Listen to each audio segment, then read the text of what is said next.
Nasal spray long term യൂസിന് safe ആണ്.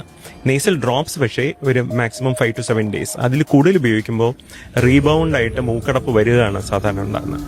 Nasal drops ആണെങ്കിൽ 5 to 7 days സ്റ്റോപ്പ് ചെയ്യണം. ഡോക്ടർ, ഇപ്പം നമുക്ക് ഈ മൂക്കടപ്പ് വന്നു കഴിഞ്ഞാൽ എല്ലാവരും നമ്മൾ യൂസ് ചെയ്താണ് ഈ നേസൽ സ്പ്രേ.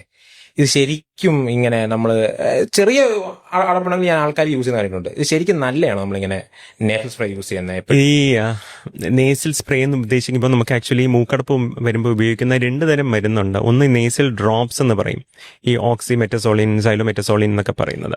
അത് താൽക്കാലികമായിട്ട് മൂക്കടപ്പ് മാറാൻ മാത്രം ഉപയോഗിക്കുന്നതാണ്. അതായത് നമുക്കൊരു ഇൻഫെക്ഷൻ വന്നു, ഒരു മൂക്കടപ്പ് വന്നു, സൈനസൈറ്റിസ് വന്നു, അങ്ങനെയൊക്കെ വരുമ്പോൾ ഒരു 5-7 ദിവസത്തേക്ക് മാത്രം ഉപയോഗിക്കുന്നതാണ് ഈ നേസൽ ഡ്രോപ്സ് എന്ന് പറയുന്നത്. നേസൽ സ്പ്രേ എന്ന് പറയുന്ന ഒരു ഡിഫറെന്റ് കാറ്റഗറിയാണ്. അതായത് ഈ അലർജിക് സിംറ്റംസ് വരുന്ന വിട്ടുമാറാത്ത തുമ്മൽ, മൂക്കടപ്പ്, അങ്ങനെ അലർജി കാരണം ഉണ്ടാകുന്നതിന് യൂസ് ചെയ്യുന്ന മെഡിസിനാണ് നേസൽ സ്പ്രേ.